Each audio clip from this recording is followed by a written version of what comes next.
अस्सलाम वालेकुम स्टूडेंट्स, कैसे हैं आप लोग।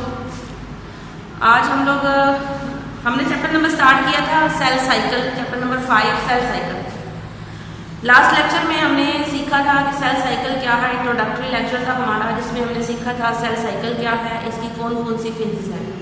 शॉर्ट सा रिव्यू कि सेल साइकिल में हमने फेजेस पढ़ी थी। 2 फेजेस होती हैं, एक इंटरफेज और एक एम फेज या माइटोटिक फेज।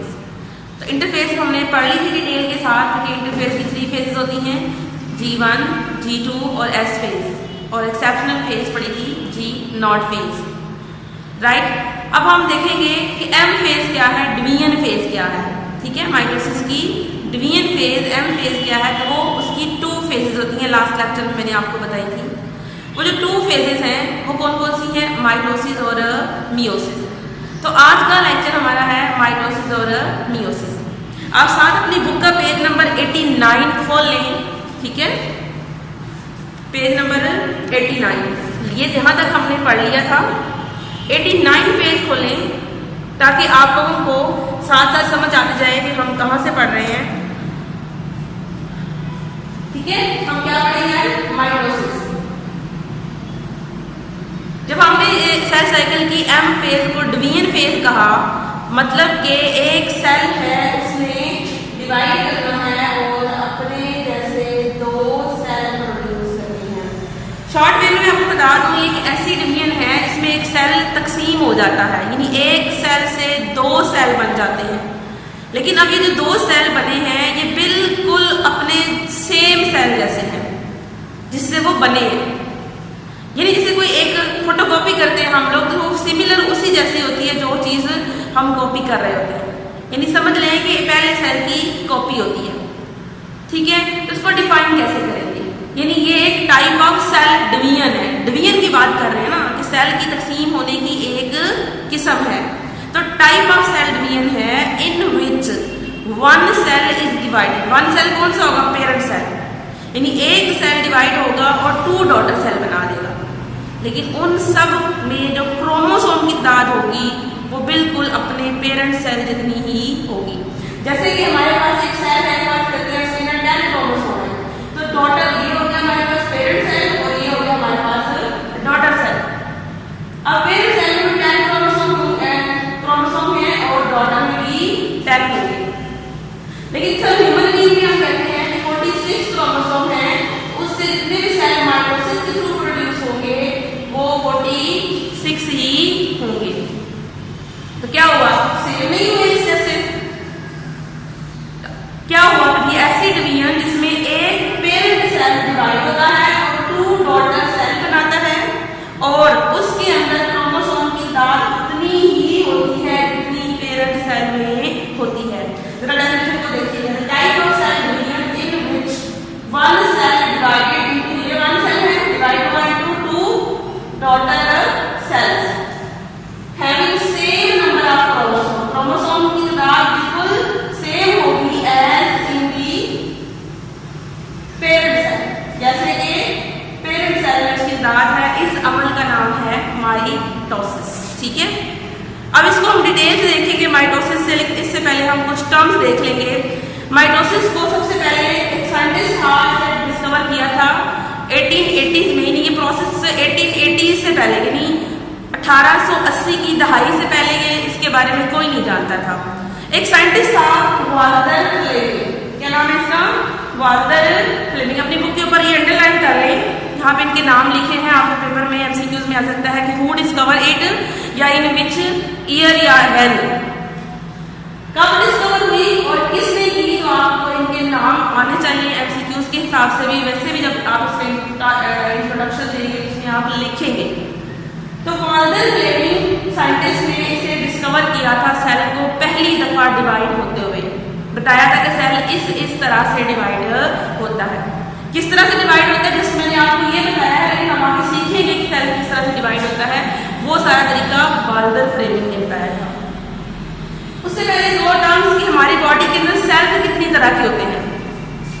आपको सवाल आ जाता है पेपर में कि how many types of cell in which in your body exist. तो आप कहेंगे 2 टाइप्स के सेल्स होते हैं, एक कहते हैं सोमैटिक सेल और दूसरे सेल होते हैं वो जर्म लाइन सेल्स। अब देखना ये है कि सोमैटिक सेल्स क्या हैं और जर्मलाइन सेल्स क्या हैं। सोमैटिक वर्ड निकला है वर्ड सोमा से। कौन सा वर्ड है? सोमा। अब सोमा का मतलब है बॉडी। तो सोमैटिक वो सेल्स होते हैं बॉडी के जो बॉडी बनाते हैं। हमारी बॉडी के जितने भी सेल्स हैं वो सारे के सारे क्या हैं? सोमैटिक सेल्स, यानी हमारी बॉडी बनाने वाले सेल्स सोमैटिक हैं, एक्सेप्ट जर्मलाइन सेल्स के। ठीक है, वो सेल्स सिर्फ बॉडी के अंदर कुछ सेल्स ऐसे हैं जिनका नाम है जर्मलाइन सेल्स। ठीक है, ये जर्मलाइन सेल्स वो हैं जिनमें गैमीट्स बनते हैं। क्या बनते हैं? गैमीट्स बनते हैं। इनके अलावा जितने भी सेल्स आपकी बॉडी में हैं, चाहे आपके फेस के हैं, आपके हेयर्स के सेल्स हैं, आपकी स्किन के सेल्स हैं, ऑर्गन्स के सेल्स हैं, वो सारे के सारे सोमैटिक सेल्स हैं। जो जर्मलाइन सेल है इनके अंदर गैमीट्स बनते हैं। क्या बनते हैं? गैमीट्स बनते हैं। क्या होते हैं गैमीट्स? अगर फीमेल में है तो एग, और अगर मेल में है तो स्पर्म। अगर वो सेल फीमेल में प्रोड्यूस हो रहे हैं तो वो एग कहलाएंगे, और अगर वही स्पर्म, वही गैमेट्स जो है मेल में है तो वो स्पर्म कहलाएंगे। स्पर्म और एग को कलेक्टिवली हम गैमीट्स कहते हैं। जिन ऑर्गन्स, जिन सेल्स के अंदर ये स्पर्म और एग प्रोड्यूस होते हैं ना, उन सेल्स का नाम है जर्मलाइन सेल्स। ठीक है, या सेक्स सेल्स भी कहते हैं। ठीक है, उसके अलावा जितने सेल्स होंगे बॉडी के अंदर उन सबको कहेंगे सोमैटिक सेल्स। ठीक हो गया, ये दो टर्म ध्यान में रखें। पेपर में आपको सवाल आ सकता है what is difference between somatic cell and germline cell. इसका जवाब इस तरह मैंने लिखा है, आप इस तरह लिखेंगे तो इसकी प्रेजेंटेशन ज्यादा अच्छी होगी। आप एक लाइन लगाएं, एक तरफ सोमैटिक सेल लिखें, एक तरफ जर्मलाइन सेल लिखें, और ऐसा भी हो सकता है सिर्फ इसकी डेफिनेशन आ जाए या इसकी डेफिनेशन आ जाए, और इसको यहाँ पे आप अंडरलाइन आप लिखिएगा, आपको यहाँ से इसका आंसर मिल जाएगा। इस बॉक्स के ऊपर लिख लें कि what is difference between somatic cell and germline cells. ठीक है, अब जब लिख लेंगे, और लेकिन जो यहाँ से अगर आप रोक कर वीडियो, जहाँ पे आपको कुछ समझ नहीं आता, वीडियो रोक कर उसे लिख लें अपनी नोटबुक के उसी पेज, जैसे कि यहाँ पे जगह बनी होती है, ये जगह बनी हुई है, ये जगह बनी हुई है, यहाँ पे आप लिख लें। यहाँ पे रोक के इस तरह मैंने लिखा है, वैसे तो वो आपकी बुक में भी लिखा हुआ है, लेकिन आप इसको इस तरीके से लिखेंगे तो ये डेफिनेशन की फॉर्म में आ जाएगा। ठीक है, तो क्या लिखा हुआ? Cell is form the body of organisms. किसी भी जानदार की बॉडी बनाने वाले सेल्स को क्या कहते हैं? सोमैटिक सेल, और इनमें माइटोसिस होती है। कौन सी डिवीजन होती है? माइटोसिस। अब वो सेल्स जिनके अंदर एबिलिटी होती है तो गैमेट्स बना सकते हैं। ठीक है, तो गैमेट्स प्रोड्यूस करते हैं, उन्हें स्पर्म और एग प्रोड्यूस करने वाले जो सेल्स होंगे वो जर्मलाइन सेल्स कहलाएंगे, और इनके अंदर सिर्फ मियोसिस होनी है। अभी हम मियोसिस पढ़ेंगे आगे चल के, और मियोसिस के बारे में हम यही सीखेंगे कि मियोसिस सिर्फ होती ही जर्मलाइन सेल्स में, इसके अलावा मियोसिस बॉडी के किसी सेल में भी नहीं होती है। ठीक है, तो मियोसिस होती ही जर्मलाइन सेल में, और सिर्फ एग और स्पर्म के बनते हुए मियोसिस होती है, उसके अलावा मियोसिस कभी भी नहीं होती है। ठीक है, अब आपको याद है मैंने एक नाम बताया कि यूकेरियोटिक और प्रोकैरियोटिक सेल के बारे में। ठीक है, आपको पता है कि यूकेरियोटिक सेल वो सेल है जिसके अंदर प्रॉपर न्यूक्लियस है, और जिसके अंदर नहीं है वो प्रोकैरियोटिक है, यानी बैक्टीरिया। तो यहाँ पे कह रहा है कि जितने भी यूकेरियोटिक सेल्स हैं, चाहे वो यूनिसेलुलर अमीबा है, पैरामीशियम है, कोई भी बॉडी का सेल है, उसके अंदर क्या हो रही होती है? माइटोसिस हो रही होती है। ठीक है, सेल्स में जिनके सेल्स यूकेरियोटिक है माइटोसिस होगी, लेकिन यहाँ पे आ रहे कुछ सेल जो प्रोकैरियोटिक होते हैं, जैसे कि बैक्टीरिया के सेल। अब इनके अंदर जो है माइटोसिस नहीं होती, लेकिन फिर क्या होता है? इनमें भी तो डिवाइड करना होता है। हम कहते हैं एक बैक्टीरिया 20 मिनट में 2 में तब्दील हो जाता है। हमारे पास 100 बैक्टीरिया है, अगले 20 मिनट बाद वो क्या हो जाएंगे? 200 हो चुके होंगे, क्योंकि हर बैक्टीरिया ने 2 बनाने हैं। तो फिर ये कैसे डिवाइड करते हैं? जिस तरीके से डिवाइड करते हैं ना, उसका नाम है बाइनरी फिशन। यानी बैक्टीरिया माइटोसिस नहीं करते लेकिन डिवाइड तो होते हैं, उसे हम क्या कहेंगे? Binary fission. अब बाइनरी फिशन भी माइटोसिस की तरह का ही एक अमल है, यानी बिल्कुल माइटोसिस जैसा होता है, लेकिन हम इनकी डिवीजन को माइटोसिस नहीं कह सकते। पेपर में आपको सवाल आ जाता है कि why do not called mitosis in bacteria, हम बैक्टीरिया में या प्रोकैरियोटिक सेल में हम माइटोसिस क्यों नहीं कह सकते, या हम बाइनरी फिशन क्यों कहते हैं, क्यों कहते हैं? आप यहाँ पे सवाल में लिखा गया वाई डिवीजन इन प्रोकैरियोटिक इन डिवीजन हो रही है नॉट कॉल्ड माइटोसिस, ऐसे भी सवाल आ सकता है, या ऐसे भी आ सकता है कि why division in prokaryotic called binary fission, इसको बाइनरी फिशन क्यों कहते हैं? माइटोसिस क्यों नहीं कहते? क्यों नहीं कहते हैं माइटोसिस? क्योंकि माइटोसिस में न्यूक्लियस का होना बहुत जरूरी है, और बैक्टीरिया में तो प्रोकैरियोटिक में तो न्यूक्लियस होता ही नहीं है, इसलिए इसकी जो डिवीजन है वो माइटोसिस की बजाय क्या कहलाती है? Binary fission. क्या कहलाती है? Binary fission. ठीक है, तो ये सवाल आप लिखें, यहाँ पे बॉक्स बना हुआ है, इसके ऊपर आप सवाल जो लिखा है ये वाला, ये लिखें why division in prokaryotic cell do not called mitosis. ठीक है, ये पेपर में बहुत दफा आता है क्वेश्चन, तो ये आपको पता होना चाहिए। अब हम डिटेल करते हैं फेजेस। अब माइटोसिस की डेफिनेशन समझ आ गई, किसने डिस्कवर किया, और टर्म्स भी अब पता चल गई। अब देखते हैं कि माइटोसिस कितने मराहिल में कंप्लीट होती है। तो मेजर माइटोसिस के 2 मराहिल हैं, इन 2 स्टेप्स में मेजर होती है, आगे फर्दर भी उसके स्टेप्स होंगे। तो दोनों मेन स्टेप्स हैं, पहले स्टेप का नाम है कैरियोकाइनेसिस और दूसरे का नाम है साइटोकाइनेसिस। ठीक है, यानी ये मेजर इसकी 2 फेजेस हैं, कैरियोकाइनेसिस और साइटोकाइनेसिस। अब फेजेस ऑफ माइटोसिस की बात हो रही है, तो कैरियोकाइनेसिस और साइटोकाइनेसिस की 2 मेजर फेजेस हैं। ठीक है, अब कैरियो का मतलब क्या है? कैरियो का मतलब होता है न्यूक्लियस, इसका एग्जैक्ट मतलब है कैरियो का न्यूक्लियस। तो जब एक सेल के अंदर फर्ज करें ये सेल है और ये इसका न्यूक्लियस है, पहले इसका न्यूक्लियस डिवाइड होगा। ठीक है, ये सेल है तो इसका एक न्यूक्लियस 2 में डिवाइड होगा, सेल पूरी तरह से डिवाइड नहीं हुआ। जब एक सेल में न्यूक्लियस डिवाइड होगा ना, तो हम कहेंगे ये इसकी कैरियोकाइनेसिस है। उसके बाद फिर सेल डिवाइड होगा। ठीक है, ये दरमियान से ऐसे होकर डिवाइड हो जाएगा, पूरा साइटोप्लाज्म। साइटोप्लाज्म क्या होता है? ये सारा न्यूक्लियस के अराउंड जो सारा मटेरियल होता है उसे हम साइटोप्लाज्म कहते हैं। जो साइटोप्लाज्म डिवाइड होगा हमसे ये क्या है? साइटोकाइनेसिस। ये डिवीजन किसकी है? Division of cytoplasm. ठीक है, साइटोप्लाज्म की डिवीजन को हम कहेंगे, division of cytoplasm is called cytokinesis.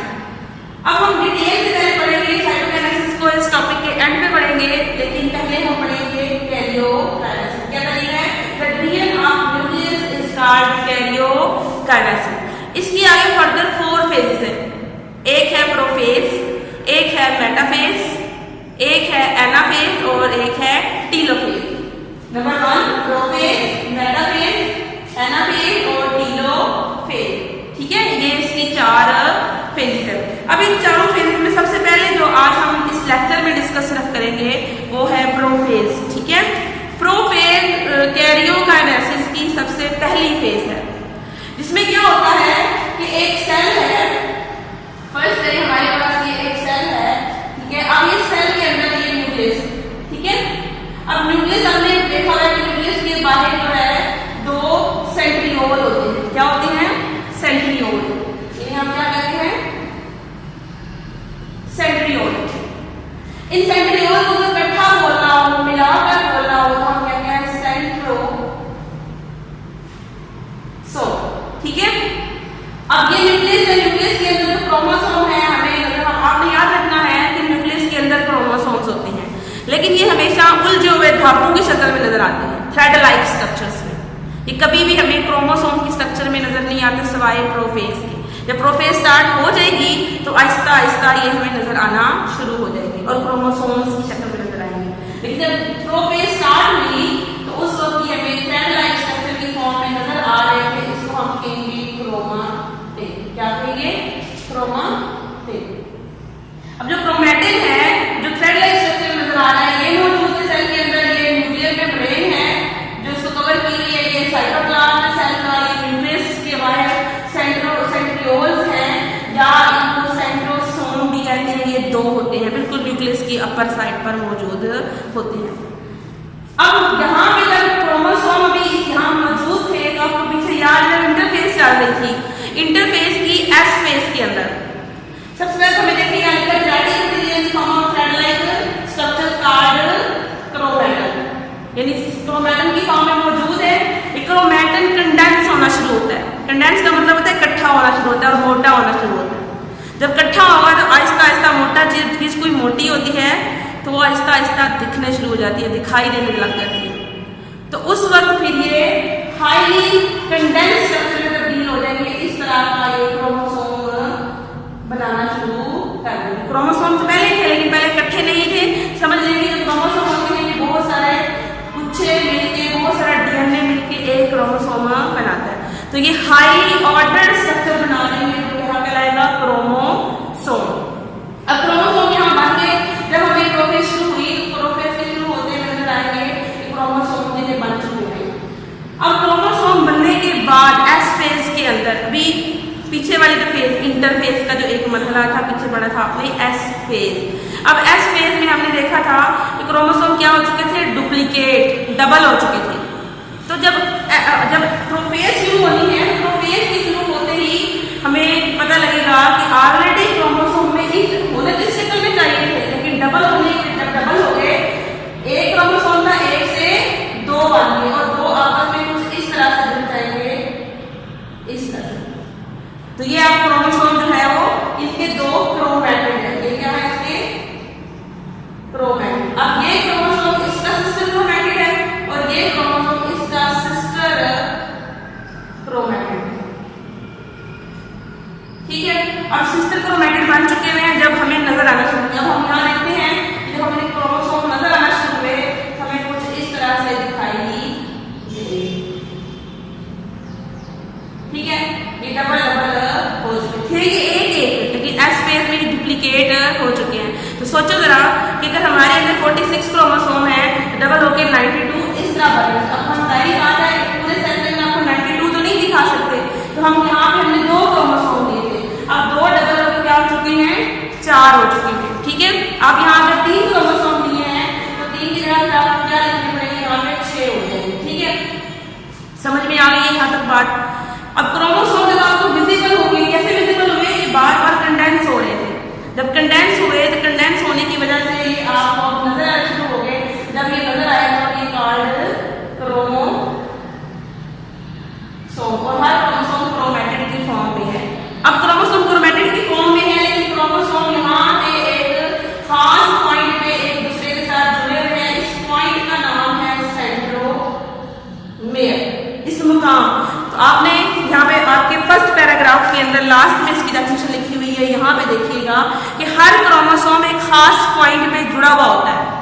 जिस मकाम पे ये प्लेस है, इस जगह का नाम जहाँ पे ये दो क्रोमोसोम में फर्ज करें आपस में यहाँ पे जुड़े हुए हैं, वो जुड़ी हुई जो जगह है उसका नाम है सेंट्रोमेयर। लेकिन जिस प्रोटीन से जुड़े हुए हैं उसका नाम है काइनेटोकोर।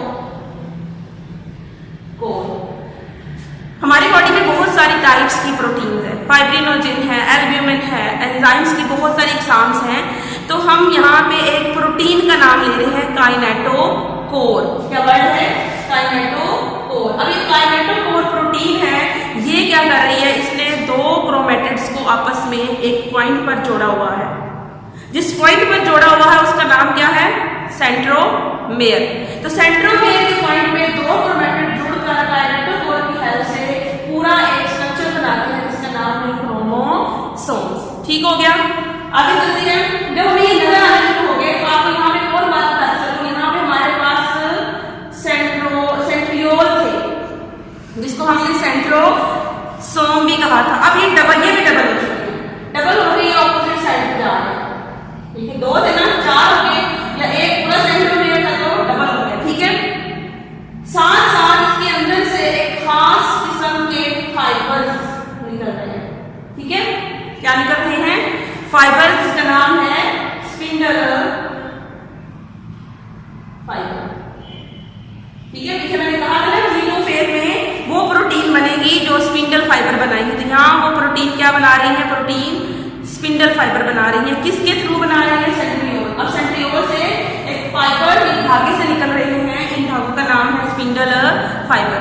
ठीक है, दो सेंट्रोसोम में दो सेंट्रोसोम है, दोनों सेंट्रोसोम ऑपोजिट पोल पर है, इस तरफ होगा, दूसरा उसके बिल्कुल ऑपोजिट साइड पे चला जाएगा।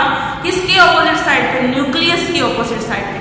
ये न्यूक्लियस है, इसके ऑपोजिट साइड चला गया और दो डबल हो गए, इसके अंदर से क्या निकल रहे हैं? छोटे छोटे फाइबर लाइक स्ट्रक्चर, जिसको हम क्या कहेंगे? Spindle fibre.